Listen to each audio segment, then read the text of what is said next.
Hello' friends, বাৰীখনত কি পাওঁ তাকে বিচাৰি যাওঁ। চব্জিয়ে নাই ঘৰত, চাওঁগৈ আহকচোন কিনো পাওঁ।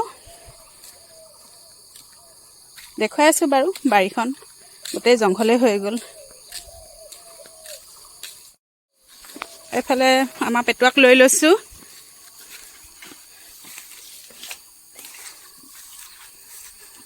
জংঘল হৈ গ'ল গোটেই বাৰী। এইফালে আমাৰ শিৱ বাবা থাকে দেই। এতিয়া শাওণ মাহ পাইছেহি, গোটেইবোৰ চফা কৰিব লাগিব। দেখুৱাই দিছোঁ অকণমান। এইফালে নতুনকৈ কলপুলি তামোল পুলি ৰোৱা হৈছিলে, গোটেই ছাগলীয়ে খাই খতম কৰি দিলে।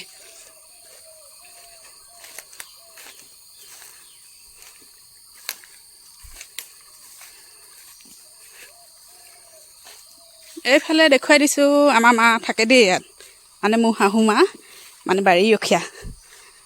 এতিয়া বাৰিষা কৰি আছে আৰু। অঁ, এইটো একেবাৰে সৰু হ'ব নেকি? আমি ভাবিছোঁ বাঁহগাজ অকণমান নিওঁ খাবলৈ। আৰু আছে নেকি সেইটো চাইডে বা এই তলৰ ফালে? এইটো নালাগে, মানে ভাল ভাল শকতবিলাক নালাগে হা, বা গছডাল শকত হ'ব, ভাল হ'ব যে। তুমি কেলৈ আহিছা আকৌ? গোটেই মহ ওলাব, কি ওলাব, জোক ওলাব। পিছে পিছে কেলৈ আহিলা? কি যে হ'ব নহয়, আকৌ পিছে পিছে লাগিয়ে থাকে তাৰমানে। এই যে ক'ৰবাত যাবই নোৱাৰি আৰু।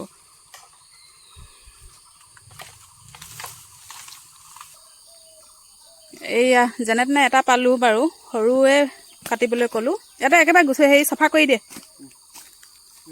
অঁ, চাফা কৰি মেলি লৈ যাওঁ একেবাৰে। সৰু কাটিব দিছোঁ মানে কি, যোনটো ডাঙৰ হয় সেইটোতো ভাল বাঁহ হ'ব যে, সেইকাৰণে অলপ সৰু এটা কাটিব দিলোঁ।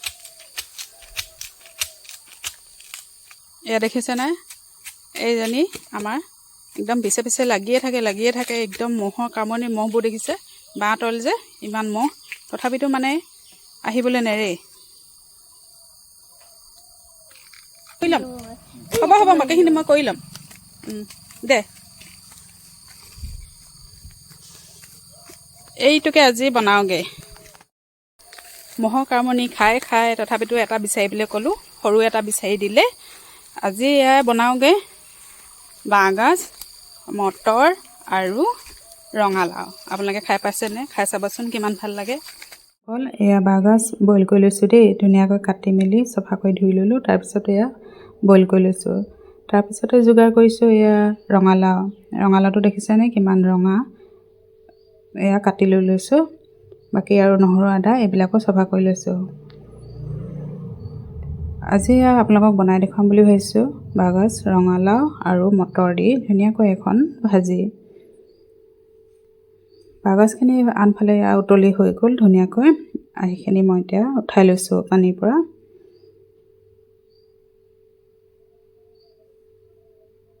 বাঁহগাজখিনি বইল কৰি ল'লে খাবলৈও ভাল হয়, আৰু এইটো জাতিবাঁহৰ হয়। জাতিবাঁহটো অকণমান তিতিকি থাকে, বইল কৰি ল'লে তিতা ভাৱটো নাইকিয়া হয়, সেইকাৰণে বইল কৰি ল'লোঁ। এফালে কেৰাহী গৰম হৈ গৈছে, ইয়াতে তেল দি দিছোঁ।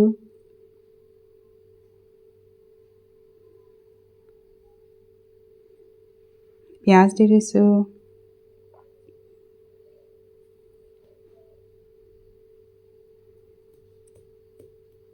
নিমখ সোৱাদ অনুসৰি আৰু হালধি। মোৰ আকৌ এটা অভ্যাস আছে, নিমখ আৰু হালধি তেলতে দি দিয়া। বাকী এয়া ৰঙালাওখিনি সিজাই লৈছোঁ প্ৰথমতে। একেবাৰে সাধাৰণ হয়, কিন্তু খাবলৈ বহুতেই সোৱাদ হয়। আপোনালোকে খোৱা নাই যদি বনাই খাই চাবচোন, কিমান ভাল লাগে। ৰঙালাওখিনি অকণমান সিজাৰ পিছতহে এয়া বাকী বাঁহগাজখিনি দি দিছোঁ। বাঁহগাজখিনিও আধা সিজি আছে। আৰু এয়া মটৰ বইল কৰি থৈছিলোঁ, আৰু বুট কেইটামানো দি দিছিলোঁ। এইখিনি মিক্স কৰি দিছোঁ। ইয়াতে নহৰু, আদা আৰু কেঁচা জলকীয়া খুন্দি লোৱা আছিলে, সেইখিনিও দি দিছোঁ।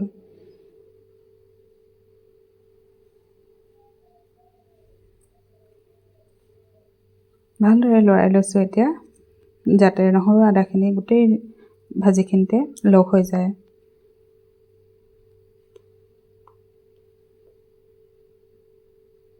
এতিয়া এইখিনি ভালদৰে সিজাই ল'ম।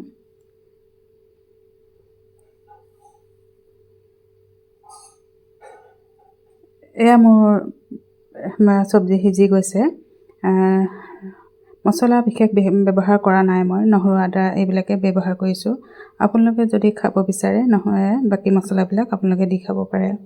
মই দিয়া নাই, আমাৰ ঘৰত ইমান বেছি নাখায়ো, সেইটো কাৰণে দিয়া নাই। আৰু এয়া কেনেকুৱা পালে জনাবচোন। আৰু এয়া মোৰ ৰেডি হৈ গ'ল ভাত আৰু এই ৰঙালাও চব্জি আমাৰ হৈ গ'ল। এখনেই আজি দেই, আজিলৈ বাই বাই।